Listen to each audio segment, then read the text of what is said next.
महुआपुर नाम के गांव में सरस्वती नाम की एक बूढ़ी औरत रहती थी। सरस्वती के घर में केवल उसका एक पोता था, राजू। सरस्वती मोतीचूर के लड्डू बनाकर बेचा करती थी। इसी से उसका खर्चा चलता। राजू अपनी दादी की लड्डू बनाने में बिल्कुल मदद नहीं करता था। राजू, बूंदी तैयार हो गई है, जरा मेरे साथ लड्डू तैयार कर दे।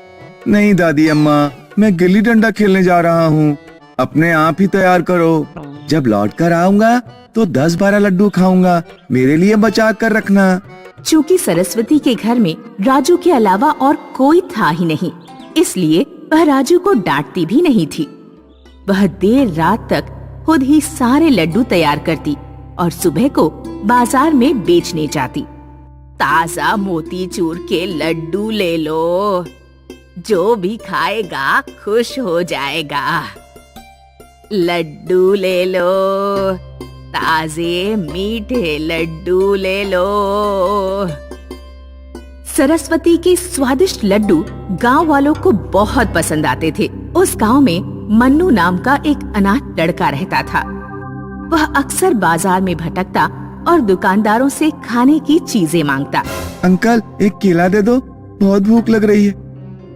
चल भाग यहाँ से, केला दे दो। मेरे घर पर केले नहीं लग रहे हैं, मंडी से खरीद कर लाता हूँ, फ्री में नहीं दूंगा। मन्नू जब सरस्वती से लड्डू मांगता तो सरस्वती उसे प्यार से लड्डू दे देती। तुम्हें जब भी भूख लगा करे मेरे पास आ जाया करो, मैं तुम्हें लड्डू दे दिया करूंगी। मैं रोजाना सुबह यहीं पर बैठती हूँ। अब मन्नू रोजाना सरस्वती के पास आने लगा। सरस्वती जब शाम को घर पहुँचती तो राजू दौड़ता हुआ आता और बचे हुए सारे लड्डू खा जाता।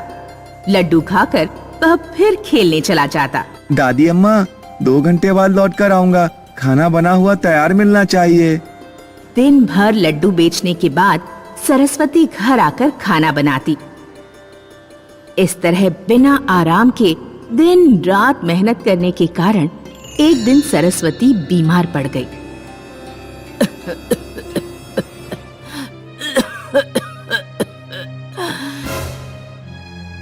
राजू बेटा, जरा किसी डॉक्टर को बुला ला, मुझसे बिल्कुल नहीं उठा जा रहा है। नहीं, मैं नहीं जा रहा डॉक्टर को बुलाने। मेरा आज 200 रुपए का बहुत जरूरी मैच है, मैं मैच खेलने जा रहा हूँ। सरस्वती बीमार होने के कारण कई दिनों से बाजार नहीं पहुंची थी। मन्नू रोज बाजार आता और सरस्वती के आने का इंतजार करता। लड्डू बेचने वाली दादी क्यों नहीं आ रही हैं?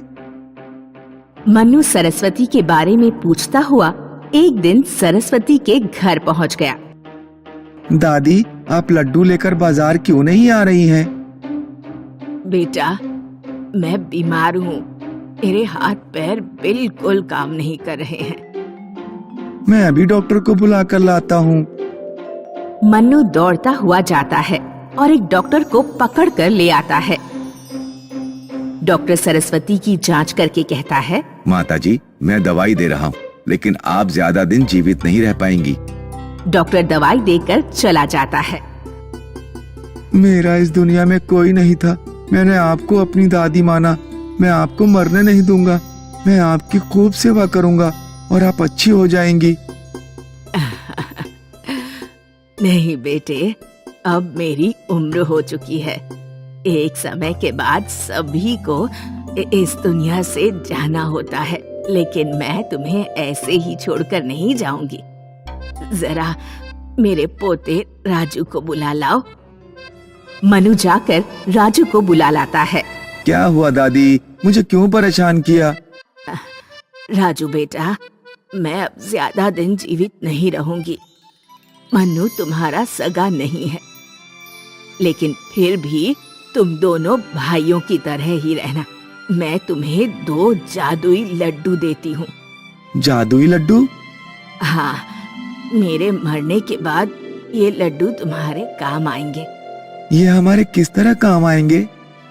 इन लड्डू को खाकर तुम एक गोल घेरे में दौड़ना।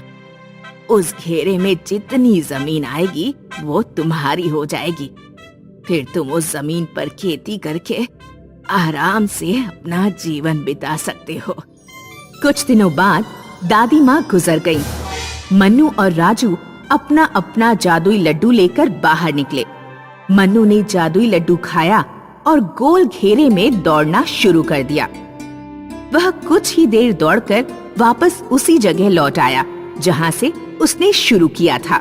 बुद्धू, तेरे घेरे में तो मुश्किल से 5 एकड़ जमीन आई होगी। तू तो बिल्कुल गधा निकला। मैं 5 एकड़ से ही खुश हूँ। मैं तो इतना बड़ा घेरा बनाऊंगा कि 400-500 एकड़ जमीन मेरे घेरे में आ जाए।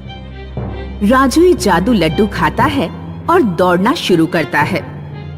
वह बहुत बड़ा घेरा बनाने के चक्कर में कई घंटों तक दौड़ता रहा और अंततः वह अपना घेरा पूरा किए बिना ही बेहोश होकर गिर पड़ा।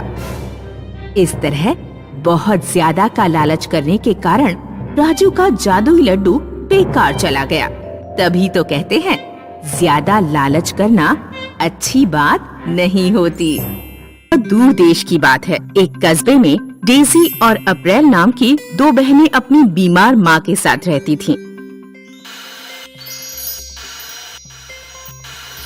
अप्रैल, मैं दूध दूह रही हूँ, तू जरा माँ को दवा दे दे और थर्मामीटर से उनका बुखार भी चेक कर लेना।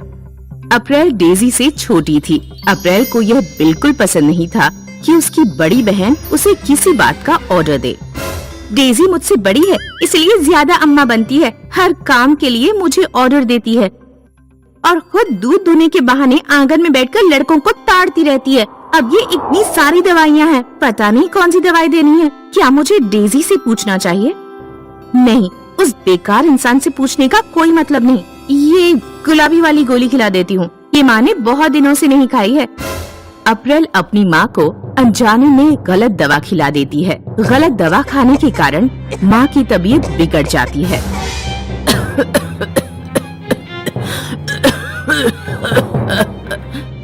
अप्रैल घबरा जाती है। डेजी, जल्दी अंदर आओ, पता नहीं माँ को क्या हो गया है। क्या हुआ? मैंने माँ को ये वाली दवाई खिलाई, फिर पता नहीं माँ को क्या हो गया। अरे नहीं, ये तुमने क्या किया? माँ को गलत दवा खिला दी। मैंने जानबूझकर नहीं किया। रो मत बेटियों, शायद मेरे भाग्य में आज का दिन ही अंतिम लिखा है। वैसे भी मैं अपनी बीमारी से परेशान हो चुकी हूँ। मरने से पहले मैं तुम्हें कुछ देना चाहती हूँ। माँ डेजी और अप्रैल को एक संदूक निकाल कर देती है और मर जाती है।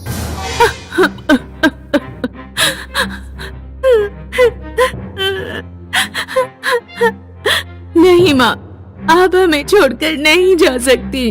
मुझे माफ कर देना माँ, मैंने आपको गलत दवा खिला दी। माँ, वापस आ जाओ माँ, वापस आ जाओ। अब हम किसके सहारे जिएंगे?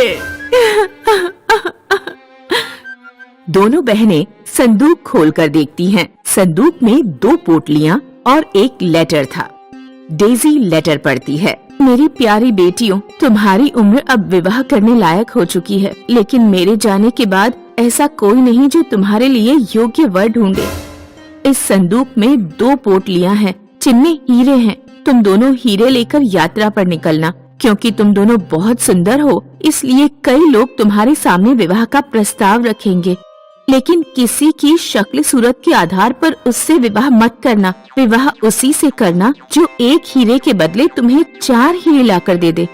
डेजी और अप्रैल हीरे लेकर यात्रा पर निकल पड़ती हैं।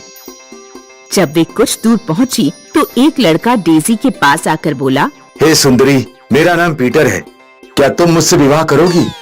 डेजी अपनी पोटली से एक हीरा निकालकर लड़के को देती है और कहती है, अगर तुम इस हीरे के दम पर 4 हीरे लेकर इस पते पर लौट आए तो मैं तुमसे विवाह कर लूंगी।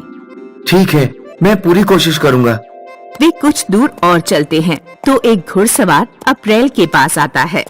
हे खूबसूरत लड़की, तुम्हारे रूप ने मुझे मोहित कर दिया है, क्या तुम मुझसे विवाह करोगी?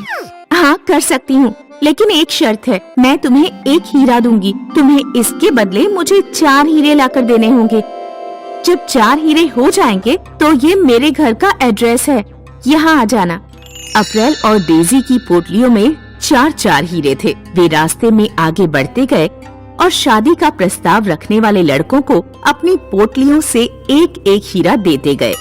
जब उनकी पोटली के सारे हीरे खत्म हो गए तो वे दोनों घर लौट आए। तीसरे नंबर पर जो लड़का मिला था वो बहुत हैंडसम था। अच्छा होता मैंने उसी से विवाह के लिए हाँ कर दिया होता। ये हीरों के चक्कर में हम कहाँ फंस गए।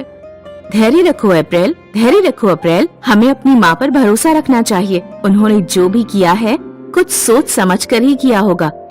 6 महीने बीत जाते हैं लेकिन डेजी और अप्रैल के पास कोई लड़का लौटकर नहीं आता। ऐसे हम कब तक इंतजार करते रहेंगे? इस तरह तो हमारी शादी की उम्र ही निकल जाएगी। इतने अच्छे अच्छे लड़के मिले थे लेकिन माँ की योजना की वजह से सब हाथ से निकल गए। लड़के तो गए ही और हीरे भी चले गए। तुम चिंता मत करो अप्रैल, माँ ने तुम्हारे और मेरे लिए कुछ अच्छा ही सोचा होगा। अगर अगले 6 महीने में कोई लड़का नहीं आता तो अगर तुम चाहो तो शादी कर सकती हो। कुछ महीनों बाद पीटर नाम का एक लड़का लौट आया जिसने डेजी को पसंद किया था। मैंने एक हीरे की दम पर कमाई करके 4 हीरे बना लिए। डेजी की शादी हो जाती है।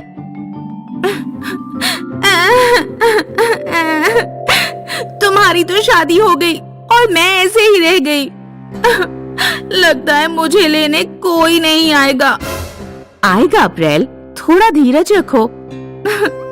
माँ, तुम आसमान से देख रही हो ना, क्या ईश्वर इतना निर्दयी है? मैंने जिन लड़कों को हीरे दिए थे उनमें से कोई भी लौटकर क्यों नहीं आता? आखिरकार एक दिन जॉन नाम का एक लड़का आता है जिसने अप्रैल को पसंद किया था। तुम्हारे दिए एक हीरे को बेचकर मुझे जो पैसे मिले मैंने उन्हें अलग अलग जगह पर निवेश किया और इतना पैसा कमाया कि आज मैं 4 नहीं बल्कि पूरे 10 हीरे लेकर लौटा हूँ। मुझे लगता है कि तुम दोनों की माँ बहुत बुद्धिमान रही होंगी। वे निवेश की ताकत जानती होंगी।